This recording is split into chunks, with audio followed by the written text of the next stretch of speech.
আসসালামু আলাইকুম, কেমন আছেন? আজকে কিনা কিন্তু আবারও কিন্তু মোর হাঁসগুলি আছে যেইলা, এগুলা হাঁস কিন্তু বিক্রি করে নিজের জন্য নিয়ে যায়। এই জন্য বাড়ির সামনে যে ডিগিটা আছে, এই ডিগিটা থেকে হাঁসগুলি এখন পিটি উঠেছে, বুঝছেন? হদ হদ করে উঠেছো, হাঁসগুলো ওঠে না, এত ভেজাল করছে হাঁসগুলা। এই যে দুই পাশে দুইজন নামিয়েছি, মানে নামিয়ে কিন্তু উঠি দেওয়া শুরু করে দিয়েছি, বুঝছেন? এই যে উঠতে কিন্তু এই ঘাট আছে আমার ডিগিত উঠিবার জন্য হাঁসগুলা মূলত, বুঝছেন? এই যে ঘাট দিয়ে কিন্তু হাঁসগুলা মূলত উঠেছে এক এক করিয়া। হাঁস কিন্তু এর আগে মেলাগুলো হাঁস আছিল, এগুলো তো আমার ভিডিও দেখেছেন কতগুলো হাঁস আছিল। মূলত বিক্রি করে মানে বেছে বেছে এখন মূলত অল্প কাটা হাঁস আছে, আর 60 থেকে 65টি হাঁস আছে।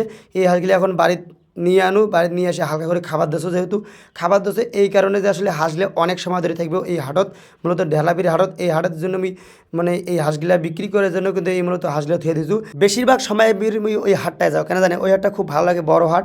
দূরের হাট হলেও আর খরচ একটু বেশি লাগে, যাওয়া এসে 200 টাকা প্রায় লাগে। এই জন্য হাটটা দূর হলেও কিন্তু হাটটা বেচা বিক্রি করে মজা আছে, বড় হাট, মেলা মানুষজন আসে, মানে এখানে ভরপুর এখানে জমজমাট হাট, বুঝছেন? এই জন্য খুব ভালো লাগে। এই এখন হাঁসগুলো এক এক করে বান্ধাবান্ধি শুরু করছে, পাও মানে দুইটা পাও একটা, মানে দুই চারটা পাও একটা করিয়ে মানে হাঁসগুলো বাঁধছো, মাত্রি মানে জোড়া অনুযায়ী বাঁধছো, মানে যেটা লাগে কাউ মাত্রা নেয় কাউ মাত্রি নেয়। এই জন্য মূলত বুঝছেন মানে জোড়া অনুযায়ী হাঁসগুলো বাঁধাবান্ধি শুরু করে দিছো। এই যে বান্ধিতে আছে এক এক করে জোড়া বাঁধছে, প্রায় এমনকি 10 জোড়া বান্ধি ফেলেছে। এই যে হাঁস রাখলে মানে হাঁস বান্ধি শেষ করে ফেলেছে, 10 জোড়া হাঁস রাখলে বান্ধিতে সময় না গেল, মানে খাইল ফিরে এই পেশত পিটিয়ে আনো মানে মেলা সময়। এখন প্রায় এখানে মনে করেন যে কটা বাজছে জানেন? এই যে 12টা বাজছে, প্রায় 11:30 পার হয়েছে। যেহেতু দূরে হাট যাইতে 1 ঘন্টা সময় লাগবে, ওই ঢেলাপির হাটটা 1 ঘন্টার বেশি লাগে। এই হাটটা খুব সময় লাগে, এই জন্য মূলত বুঝছেন একটু জগতে বার হয়েছু। এই জন্য জোড়া হাঁসগুলা বাঁধি ব্যাগও ঢুকাছো গরমের দিন এখন।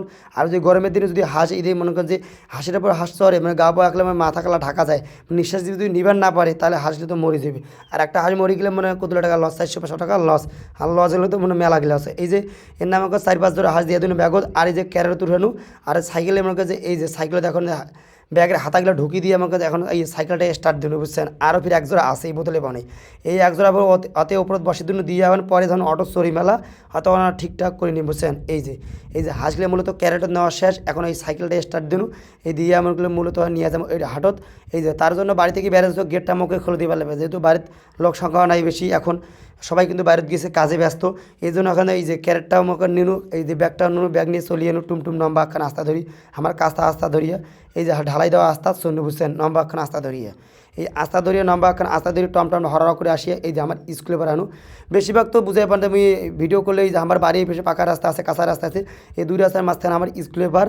আর এই স্কুলে বার আসিয়া দম সম নিয়ে কিন্তু ওই যে আমার ওই ঢালাপির হাটত যাওয়ার লাগে, অটো সরিয়া হোক আর যেমন করি হোক, বেশিরভাগ তো অটোতে যাও, অটো ছাড়া তো পোষাইবে না। এইগুলা নিজের গাড়ি নাই, আর নিজের গাড়ি নাই যেহেতু অটো যাচ্ছে, এই যে অটো চলিয়ে আইছে, অটো চলি এখন চলে যাম ওই যে ঢেলাপির হাটত, বুঝছেন? তার আগে এই যে ব্যাগটা গিলে মানে ভালো করে সাজাছো, হাঁস জন্য হাঁসের গায়ের উপর গাও না চড়ে, বুঝছেন? আর গায়ের উপর গাছ চললে তোমার হাঁসটা মারা যাবে, যেহেতু গরমের দিন। এই যে হাঁসবির হাওয়া বাতাস খাচ্ছে, হাঁসবির চলছে গাড়ি সিসিমপুরে হরাকো দৌড়াছে, আর মো ফিরানা মরানা মুখখান দেখাছো চাঁদ মুখখান, বুঝেন নাই? এই যে কইতে না কইতে চলিয়েছো আনি বন্দর এখন। আর আনি বন্দর আসি দেখো ওমা অটোওয়ালার মানে অটো আছে, কিন্তু এই যে বাসের কাউন্টারের বাস লেখার লোক নাই। আজকে ফির মুই জানো না বোতলে পাও নাই, আজকে 1 মে শ্রমিক দিবস, এই জন্য কাহই নাই, এই শূন্য হয়ে পড়িয়াছে এই রানী বন্দরটা। এই যে এই দিক দেখো যে পানি জড়ি হওয়া শুরু হয়ে গেছে, ঢালাপির হাটত নাই পৌঁছতে পানি জড়ি হওয়া শুরু হয়েছে, অতিবির পানিই নেই, বুঝছেন? কি একটা আজব একটা বিষয়, বুঝছেন? এই যে হাটত আইসু, এই হাটত হালকা হালকা পানি এনা, হাটত ফির কোনো লোকই নাই, যেহেতু আগ সময় না পানি হয়েছে, মানে হাট লাগার সময় পানি হয়েছে, এই জন্য কোনো মানুষই নেই। এই যে হাটের মধ্যে করে যখন 2টা পার হয়েছে, 3টা কাছাকাছি বাজে, মানে 2টা বাজাচ্ছে যখন নামাজ শেষ শুক্রবারের দিন। আর এই তখন যে জোরে পানি আইল আসিয়া কোনো লোক সংখ্যা নাই, কেঙ্কিরি বেসাইবেন কার হাঁস কায় নাই, সবাই দাঁড়িয়ে ধরিয়ে আছে। আর এই ভাইও মনে করেন যে দাঁড়িয়ে ধরিয়ে আছে হাঁস, কার হাঁস কায় নাই, মরিয়া তুলে জোড়া হাঁস খালি 2-1 জোড়া বিক্রি হল। আর যে জোরে পানি আইল, পানি থাকলে সবাই কোনটা কোঠে পালাইল নাই এই হাটত মানুষ।